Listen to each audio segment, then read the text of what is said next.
Assalamualaikum warahmatullahi wabarakatuh. Kami dari kelompok 5 akan mempresentasikan hasil kerja kami tentang pemrograman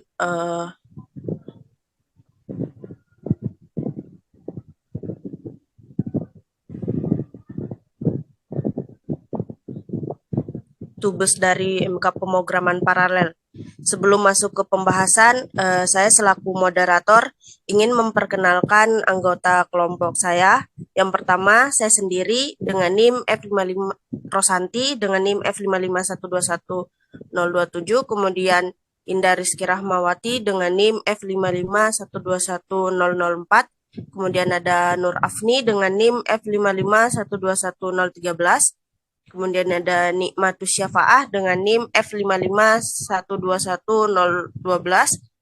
Dian Uli Gustian Ningkale dengan NIM F551211014. Kemudian ada Aisyah Tiaza Putri NIM F551211025. Kemudian ada Sahron Angelina Ihalau dengan NIM F551211030. Untuk pembahasan yang pertama akan saya serahkan kepada Saudari Indah Rizky Rahmawati. Dipersilahkan.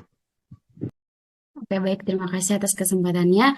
Sebelum masuk ke kode programnya, di sini kita akan bahas sedikit mengenai dengan MPI. Apa sih MPI itu?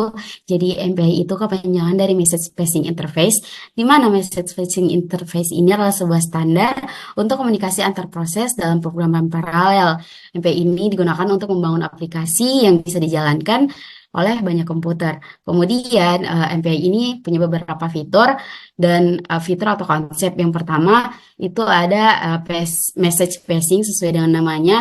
Message passing ini memungkinkan proses-proses untuk berkomunikasi satu sama lain dengan cara mengirim pesan. Kemudian ada scalability. Jadi MPI ini memang dirancang untuk memiliki skalabilitas yang tinggi. Jadi dapat digunakan dengan sistem dengan prosesor atau jumlah prosesor yang banyak. Kemudian ada probability, karena MPI ini tidak terikat dengan platform manapun, jadi MPI ini bisa dijalankan di semua komputer yang mendukung standar MPI. Kemudian ada synchronous dan asynchronous communication.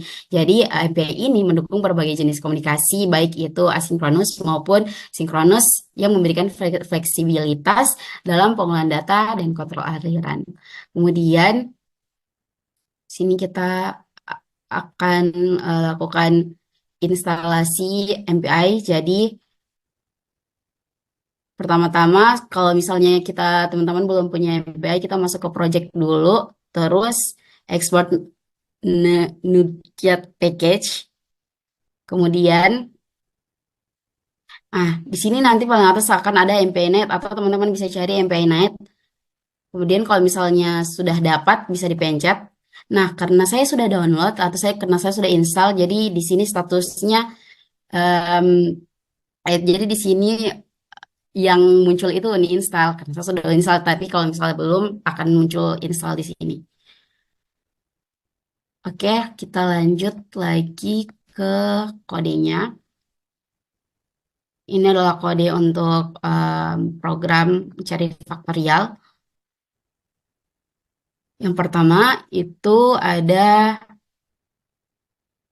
kita inisialisasikan dulu ada using system. Jadi using system ini untuk mengimport namespace system yang menyediakan kelas dasar dan dasar yang diperlukan untuk bahasa C Sharp. Kemudian ada using MPI. Using MPI ini mengimport namespace MPI untuk MPI ini bisa atau fungsi-fungsi MPI ini bisa dijalankan dalam C Sharp ini. Kemudian ada kelas factorial calculator. Jadi kita mendefinisikan kelas dengan nama kelasnya itu factorial calculator yang nanti akan menyimpan seluruh logika untuk menghitung faktorial secara paralel. Kemudian ada static void main string args, di mana ini adalah titik masuk utama untuk aplikasi C Sharp. Kemudian ada inisialisasi MPI environment yang kode using new MPI environment ref args. Nah, ini inisialisasi lingkungan MPI ini untuk memastikan kalau MPI-nya itu diinisialisasikan dengan benar pada saat program dimulai dan dibersihkan ketika programnya nanti sudah selesai. Kemudian ada komunikator dan identifikasi proses di sini. dengan kode intracommunicator com sama dengan communicator.word yang nantinya akan dapat komunikasi global antar proses yang berpartisipasi di dalam program ini. Kemudian communicator.word itu sebagai pengenal semua proses yang berpartisipasi. Kemudian INT-Rank sama dengan COMRank. Jadi ini INT-Rank atau COMRank ini rank itu ID unik dalam proses. Jadi rank itu nomor identifikasi proses dalam grup MPI yang dimulai dari 0. Kemudian ada INT size sama dengan com size. Ya, ini untuk mendapatkan jumlah total yang berjalan dalam grup MPI. Size itu jumlah total proses dalam komunikasi. Kemudian ada kondisi if rank sama dengan 0, jadi kondisi untuk mengecek apakah ranknya sama dengan 0. Dan kalau misalnya memang benar, akan dijalankan proses yang ada di dalamnya. Selanjutnya akan dilanjutkan oleh teman saya. Saya persilahkan. Selanjutnya, if rank sama dengan 0 merupakan sebuah variabel yang biasanya digunakan dalam konteks komputasi paralel untuk menunjukkan ID atau nomor dari sebuah proses. Dalam MPI, rank sama dengan 0 biasanya mengacu pada proses utama atau root. Proses ini sering bertanggung jawab untuk menginisialisasi tugas dan mendistribusikan pekerjaan ke proses lain. Selanjutnya ada console write, masukkan angka untuk menghitung faktorialnya, di mana program ini berfungsi untuk meminta pengguna untuk memasukkan bilangan yang ingin dihitung faktorialnya. Lalu ada in number sama dengan in parse console read line, di mana kode program ini berfungsi untuk membaca bilangan yang dimasukkan dan mengkonversinya menjadi bilangan bulat. Untuk kode program selanjutnya akan dijelaskan oleh Saudari Afni. Lalu ada struktur perulangan for yang dijalankan untuk setiap proses dengan rank 0. Variabel i bertindak sebagai iterator yang dimulai dari 1 melewati proses 0 hingga size min 1 untuk mencakup semua proses lain. Lalu kemudian ada pertanyaan. Pertanyaan ini menggunakan fungsi send dari Pernyataan ini menggunakan fungsi send dari objek com atau komunikator untuk mengirim data. Number variabel ini menyimpan bilangan yang faktorialnya ingin dihitung, ini dikirim ke proses lain. Lalu i variabel ini menunjukkan peringkat rank dari proses tujuan. Perulangan memastikan pengiriman data ke proses lain kecuali proses 0. Lalu 0 ini adalah tag yang digunakan untuk mengidentifikasi pesan yang dikirim. Biasanya digunakan untuk membedakan pesan yang berbeda jika diperlukan. Secara keseluruhan, baris kode ini mengirimkan bilangan yang ingin di factorial number yang ke semua proses lain atau i dalam kelompok MPI atau COM. Dengan tag 0. Ini mendistribusikan pekerjaan menghitung faktorial secara paralel. Setiap proses lain yang menerima pesan ini akan memiliki informasi yang dibutuhkan untuk menghitung bagiannya dari faktorial keseluruhan. Baik, selanjutnya akan dijelaskan oleh teman saya. Oke, di sini ada bagian untuk hitung bagian faktorial yang ditugaskan untuk proses 0. Nah, kode ini tuh dia fungsinya untuk menghitung faktorial secara paralel, yang dimana partial faktorial ini dia itu menyimpan hasil dari fungsi kalkulat partial faktorial yang menghitung sebagian dari faktorial berdasarkan number atau angka yang dihitung, kemudian rank atau nomor proses saat ini, dan size atau total jumlah proses. Nah, untuk setiap prosesnya itu dia menghitung bagiannya masing-masing. Jadi nanti hasilnya itu akan digabungkan untuk mendapatkan faktorial lengkap. Selanjutnya akan dijelaskan oleh Saudari Nima. Selanjutnya ada for dalam kurung integer i sama dengan 1, i kurang size dan i plus plus yang merupakan sebuah loop yang dimulai dari 1 dan berakhir pada size 1. di mana variabel size ini biasanya mewakili jumlah total proses yang terlibat dalam komunikasi paralel. Lalu ada long partial result sama dengan com titik result kurung sikulong dalam kurung i, 0, yang itu pada setiap iterasi proses utama yang biasanya proses dengan rank 0 menerima data dari proses lain. Fungsi com titik result dalam kurung siku dalam kurung i, 0 ini digunakan untuk menerima data bertipe long dari proses dengan rank i, di mana tag 0 ini digunakan untuk membedakan jenis pesan atau komunikasi spesifik.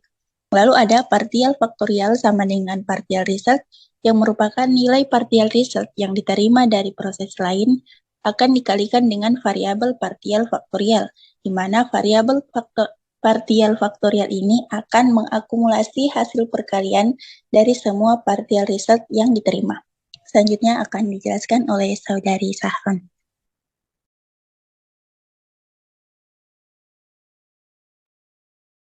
Baik, selanjutnya di sini ada else, yaitu bagian yang dijalankan oleh semua proses kecuali proses utama, proses yang memiliki nomor 0. Selanjutnya ada int number sama dengan com receive integer dalam kurung 0,0, yaitu proses ini menerima angka dari proses utama, proses 0, dan com receive integer dalam kurung 0,0 berarti menerima angka dari proses 0 dengan tag 0 dan menyimpannya di variabel number. Selanjutnya ada long partial factorial sama dengan calculate partial factorial dalam kurung number rank size, yaitu menghitung bagian dari faktorial yang menjadi tugas proses ini. Calculate partial factorial dalam kurung number rank size adalah fungsi yang menghitung sebagian dari faktorial berdasarkan nomor proses dan total jumlah proses, yang hasilnya disimpan dalam variabel partial factorial. Dan yang terakhir, consent dalam kurung partial faktorial 0,0, yaitu proses ini mengirim hasil faktorial parsial yang telah dihitung kembali ke proses utama, proses 0. Consent partial faktorial 0,0 berarti mengirim partial faktorial ke proses 0 dengan tag 0 dan menutup bagian else. Selanjutnya akan dijelaskan oleh teman saya, Asa. Baik, saya lanjutkan. Di sini pada bagian selanjutnya ada static long calculate partial factorial, di mana ini adalah metode yang menghitung faktorial parsial berdasarkan 3 parameternya, yaitu kita dapat lihat ada number, rank, dengan size-nya. Nah, di sini pada baris berikutnya ada long result yang sama dengan 1, di mana ini variabel threshold diinisialisasi dengan nilai 1. Nah, di sini variabel ini akan menyimpan hasil faktorial parsialnya. Lalu baris bawahnya ini ada loop yang for in i sama dengan rank tambah 1, di mana i itu kurang dari sama dengan number, di mana i juga kurang lebih size-nya. Di mana di sini adalah loop yang mengintegrasi dari rank plus 1 hingga number dengan selisihnya sebesar dari size. Nah, di sini pada bagian selanjutnya ada result bintang sama dengan 1. Nah, ini itu pada setiap iterasi nilai dari resultnya itu nanti dikalikan dengan i. Maaf, tadi ralat bukan 1 ya, tapi i. Iya. Jadi itu tadi di literasinya dari nilai result itu dikalikan dengan i. Terus yang terakhir itu return result, di mana setelah loop selesai, metode mengembalikan nilai faktorial parsial yang dihitung. Jadi, metode ini bertanggung jawab untuk menghitung faktorial parsial berdasarkan angka, rank, dan jumlah total proses. Nah, nantinya ini hasilnya akan digunakan dalam penghitungan faktorial akhir. Sekian. Baik, di sini saya akan coba jalankan programnya. Contohnya di sini saya masukkan angka 5. Nah, akan keluar faktorial dari 5 adalah 120. Bagaimana ini bisa bekerja? Jadi, pertama-tama proses master atau rank 0 itu meminta kita sebagai pengguna untuk masukkan bilangan. Kayak tadi saya masukkan bilangan 5, kemudian masuk ke broadcast nomor 5, angka 5 tadi yang saya masukkan itu disiarkan ke seluruh proses lain. Kemudian di belakang nanti akan ada pembagian pekerjaan di mana proses master ini nanti bertanggung jawab untuk mengumpulkan hasil dan dikoordinasikan. Sementara proses 1, 2, dan 3 melakukan perhitungan faktorial atau perhitungan parsial. Kemudian proses satunya itu kayak dibagikan tadi ada proses 1, 2, 3. Jadi kayak dikalikan memang kayak 1 dikali 2, terus proses 2 bakalikan 3 dikali 4, proses 3 bakalikan 3 kali 5, begitu terus sampai dapat hasilnya 120. Kemudian kalau misalnya sudah dapat setiap proses bekerja dari proses 1, 2, dan 3 ini mengirim hasilnya ke master tadi. Terus proses master mengumpulkan hasil dari proses 1, 2, 3 dikalikan semuanya jadi 120. Dan ditampilkan jadi 120. Sedangkan kalau bagian belakang itu akan tampil kayak gini. Oh, sudah. Nih. Jadi hasilnya bakal tampil kayak gini. Saya kembalikan kepada moderator. Oke. Jadi itulah presentasi dari kelompok 5. Kurang dan lebihnya kami mohon maaf. Wabillahi taufiq wal hidayah. Wassalamualaikum warahmatullahi wabarakatuh.